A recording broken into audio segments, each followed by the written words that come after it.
Lancé le 11 mars 2022 dans le cadre du projet Porto Novo Ville Verte, les travaux de rénovation et de valorisation de la place Vaudon Lokossa-Ronto, située dans le premier arrondissement de Porto Novo, ont connu une grande avancée. Et pour constater de visu le niveau d'exécution des travaux, le maire de Porto Novo, Chalman Yankoti, a effectué une descente sur les lieux ce mercredi 20 avril 2022. Qu'il vous souvienne qu'il y a seulement quelques semaines, je pense environ un mois et demi maximum, on était venu ici pour lancer les travaux de cette place qui est une des principales places Vaudon de la ville. Et grande est ma joie de venir voir ce niveau d'exécution qui est presque à 97%, si je peux. Je ne suis pas technicien, mais à voir ce que j'observe, c'est presque fini. Nous sommes très, très heureux et de constater cette transformation qu'on observe dans la zone. Et tout ceci grâce aux partenaires qui nous accompagnent dans le développement de la ville, en l'occurrence l'AFD, qui, à travers le projet Porto Novo Ville Verte, nous appuie pour la rénovation de cette place, Lokossa-Ronto, qui est la place du Vaudon. Après la visite guidée de chaque compartiment de la place Vaudou, visite conduite par Gérard Bassalé, directeur du centre Wadada, entreprise en charge des travaux, il met l'accent sur ce qui a motivé l'abrégement du délai d'exécution des travaux, initialement prévu pour 3 mois et qui sont à l'heure actuelle à 98% de réalisation. Vous savez que la place Lokossa-Ronto fait partie d'un réseau de places Vaudon qui structure la ville de Porto Novo. Et ces places datent de la fondation de la ville, donc constituent un patrimoine important pour Porto Novo. Et nous sommes très heureux que le conseil municipal et le maire décident de rénover progressivement ces places-là. Ici, Lokossa est une très grande place parce qu'elle appartient à la collectivité Akota-Ouyaton. Et donc la place est vraiment très étendue et il y a eu beaucoup de boulot ici.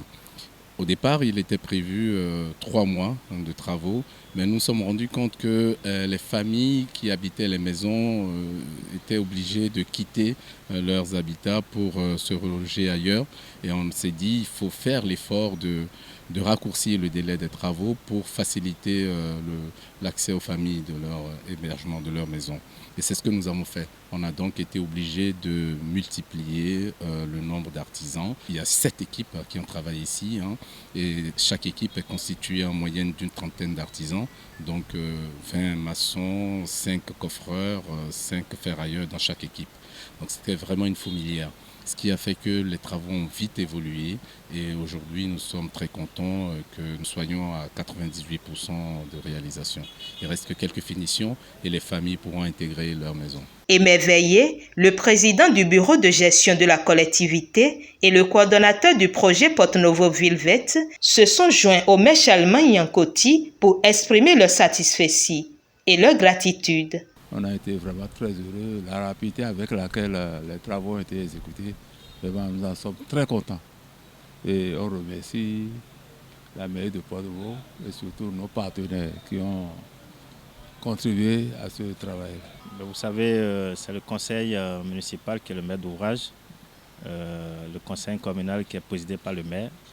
Nous avons lancé les travaux sur un financement de l'Agence française de développement. Il y a de cela quelques semaines, comme l'a dit le maire. Le travail a été confié à l'entreprise Wadada, qui a un savoir-faire en termes de réhabilitation du patrimoine. Donc aujourd'hui, nous avons lancé une série de 3 places.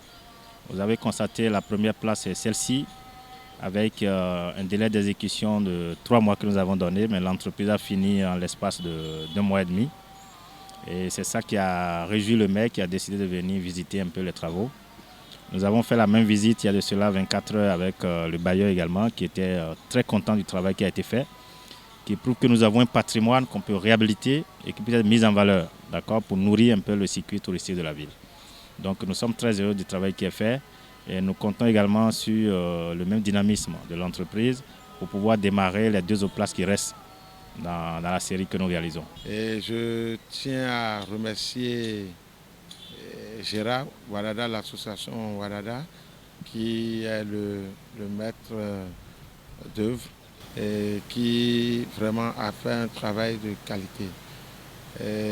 À voir un peu le travail qui a été fait au-delà de tout ce qui est embellissement, il y a surtout un travail d'assainissement qui a été fait. Nous avons constaté que beaucoup de foyers ont été dotés de latrines. Il y a pratiquement 13 toilettes qui ont été réalisées. Ceci pour assainir davantage l'environnement. Cela dénote du besoin qu'on observe dans la zone, le vieux Porto Novo. C'était beaucoup de constructions, mais qui ne respectaient pas les normes.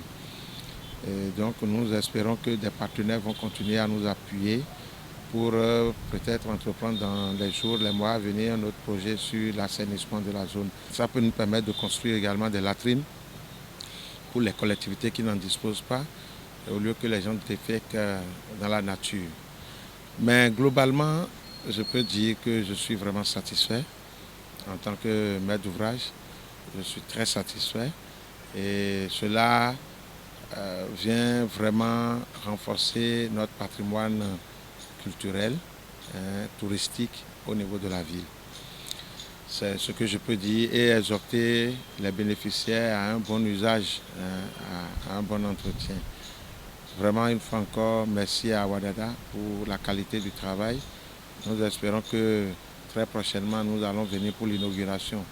C'est vrai que nous avons observé sur le terrain d'autres besoins liés toujours à l'assainissement par rapport aux collecteurs, parce que c'est une place qui est traversée par un grand collecteur qui permet de drainer l'eau fluviale de Porto Novo vers la lagune. Donc c'est du ressort de la ville. Nous allons nous y atteler pour les réflexions nécessaires. Au besoin, on peut faire recours au ministère des infrastructures ou à celui du cadre de vie pour nous appuyer. Bon, c'est un appel que je lance aussi si il nous entendait et qu'il répondait favorablement, ça nous réjouirait beaucoup. Un appel après lequel le maire a pris congé de ses hôtes.